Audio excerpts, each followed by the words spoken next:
Hey guys, how are you doing? Hope you are doing great and welcome back to another English class with us, Learn and Enjoy. Today we're gonna start book Touchstone 4, and in the first lesson we're going to read and listen to an interview with a student. سلام به همگی، امیدوارم حالتون خوب باشه. به درس دیگه از زبان انگلیسی از مجموعه درس‌های Learn and Enjoy با من سحر خوش اومدید. امروز می‌خوایم با هم کتاب تاچستون 4 رو شروع کنیم و در درس اول یک متن مصاحبه داریم با یک دانشجویی که به عنوان دانشجوی ماه انتخاب شده و حالا این در مورد خودش به سوالایی که ازش می‌پرسن پاسخ میده. این درس هم listening هست، یعنی میتونه به عنوان listening و تقویت مهارت شنیداری برای شما کاربرد داشته باشه، و هم متن ریدینگ هست و یه مروری به زمانهای مختلف، تنس های مختلف در زبان انگلیسی. پس حتما تا پایان این ویدیو با من همراه باشید. But before we start, subscribe our channel and hit the bell to get informed of our latest videos. So let's get started.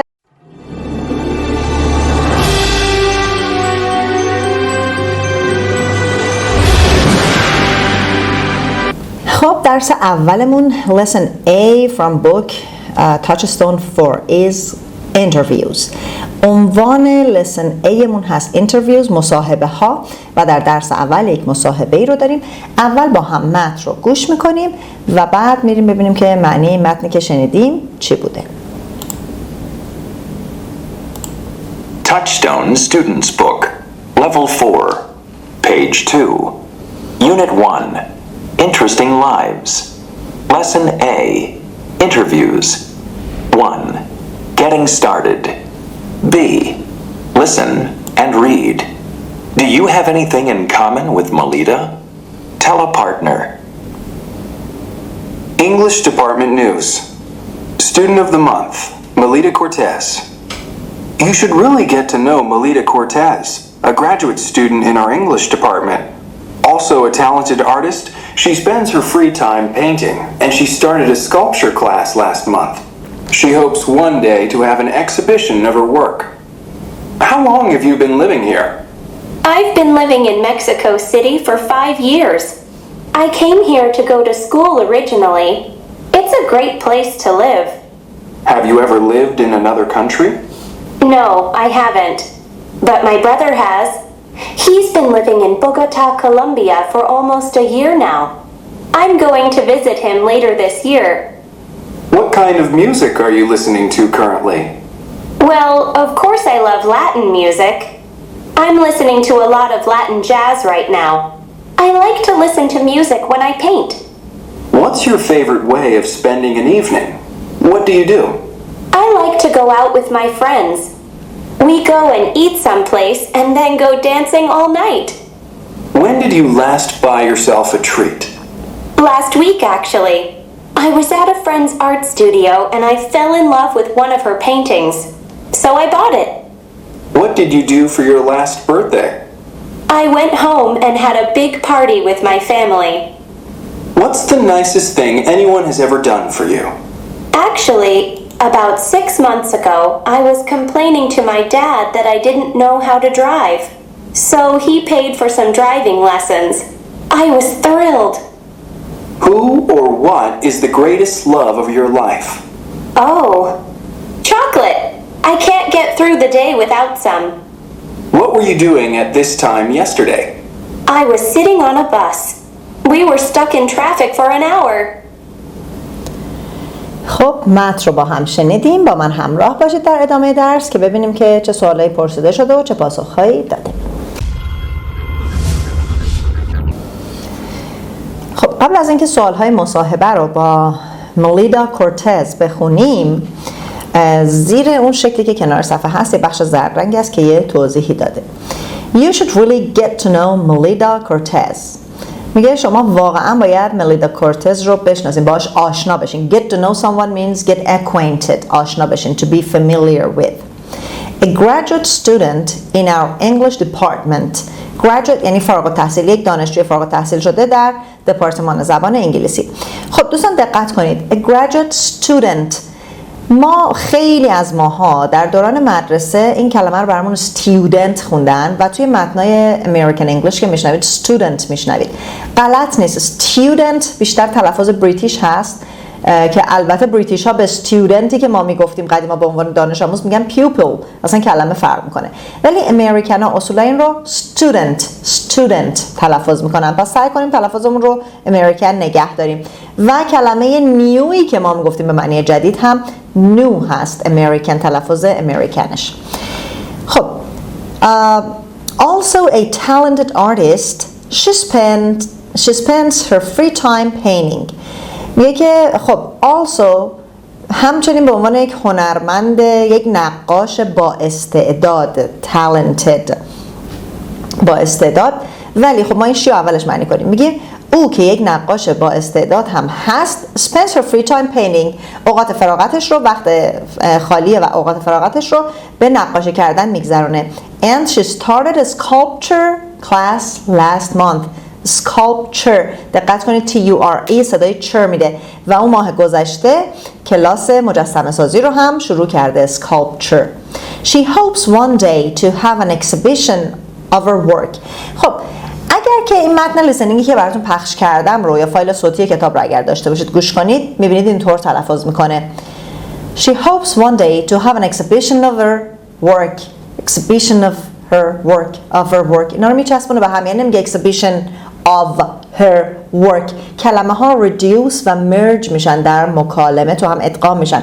برای همین ممکنه که شما یک کلمه رو اشتباه بشنوید یا درست متوجه نشید چی بگه، براتون عجیب باشه.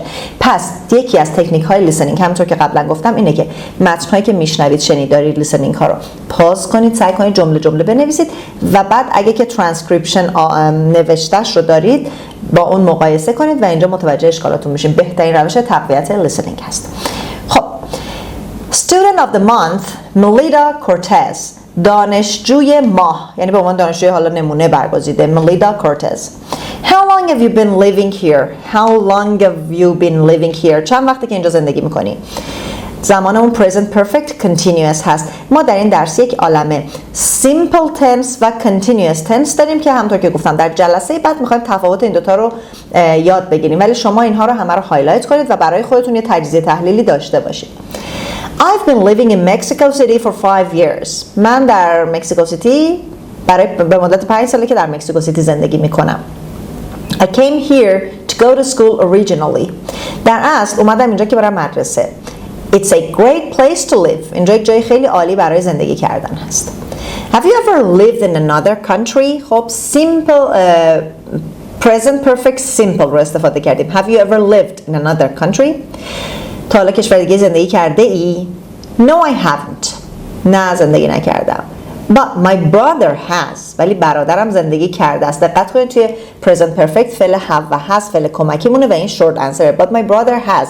ولی برادرم زندگی کرده است. دیگه نگفته has lived in another country. He's been living in Bogota, Colombia for almost a year now. خب اینجا شد present perfect continuous. He's been living in Bogota. میگه اون الان تقریبا یک ساله که در بوگوتای کلمبیا زندگی میکنه، یک کاری که یک سال شروع کرده و ادامه داره. What kind of music are you listening to currently?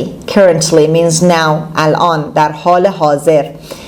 میگه در حال حاضر چه نوع موزیکی گوش میدی؟ Well, of course I love Latin music. امریکن ها میدونید که ت رو زیاد تلفظ نمیکنن.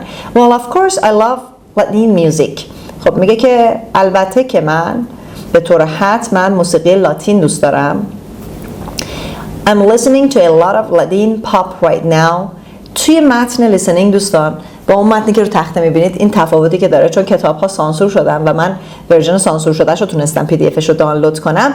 توی متن اصلی میگه لاتین جاز، نمیدونم چرا توی کتاب ها این لاتین رو سانسور میکنن و مینویسن پاپ. حالا این به هر حال این تفاوت رو خواستم براتون بگم. I'm listening to a lot of Latin jazz or pop right now. میگه الان دارم کلی موزیک جاز لاتین گوش میکنم یا حالا پاپ لاتین گوش میکنم. This is present continuous. الان دارم گوش میکنم برای مدت کوتاه. I like to listen to music when I paint. میگه من دوست دارم وقتی نقاشی میکشم به موسیقی گوش کنم. What's your favorite way of spending an evening? What do you do? What do you do? What do you do? نمیگه what do you do? What do you do? خب روش مورد علاقت برای گذراندن غروبا شبات چی هست؟ چه کار میکنیم؟ I like to go out with my friends. To go out. میبینید همه تا یه جورایی ته گلو تلفظ میشه، کامل خونده نمیشه. میگه من دوست دارم با دوستان برم بیرون. We go and eat someplace and then go performing all night. خب اون گفت dancing all night، اینجا میگه performing all night. perform یعنی اجرا کردن هر هنری، حالا آواز هست، رقص هست، باله هست، هر چی که هست. اما اینجا نوشته perform، توی متن listeningمون dancing بود. and then go dancing all night. خب میگه که ما میریم و یه جایی some place سر همه، یعنی یک جایی.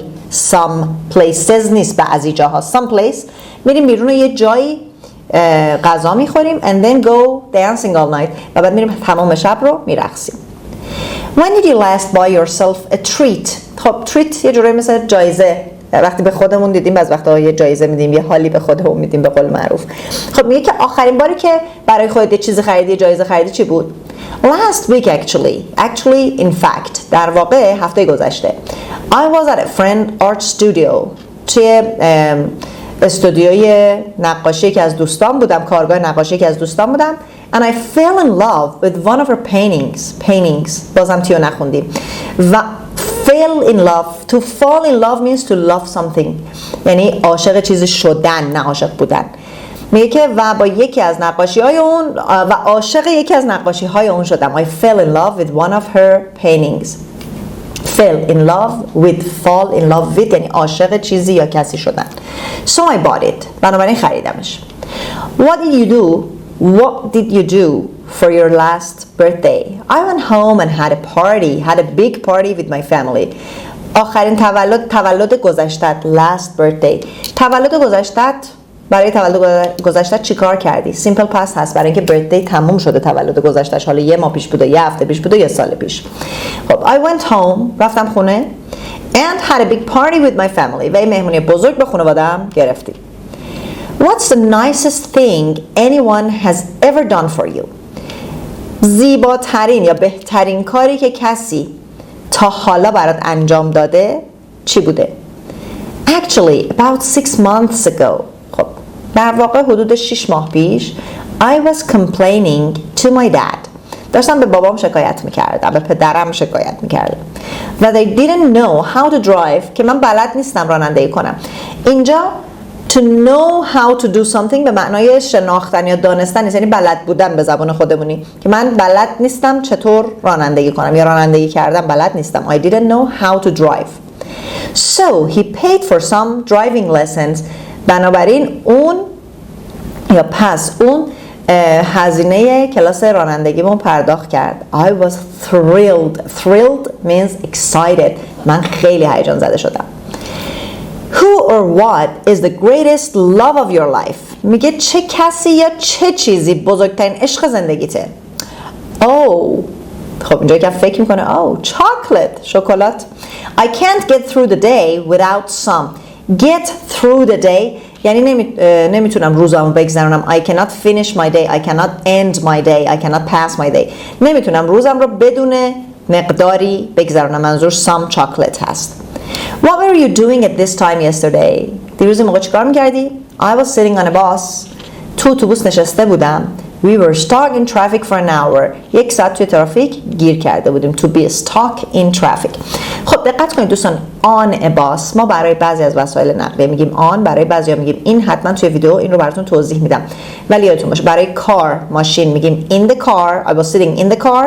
I was sitting on a bus or on the train or on the plane. برای ترین و پلین و باس میگیم on، که حتما بعداً بهتون اشاره میکنم، ولی فعلا میتونید هایلایتش کنید که یادتون باشه اگر خواستید استفاده کنید پرپوزیشن درست رو به کار ببرید. خب این هم از متن امروز. حتما ویدیوی جلسه آینده‌مون رو ببینید تا توضیح بدیم چرا از این زمانهای مختلف استفاده شد، چرا از هر کدوم در این جای خاص استفاده کردیم.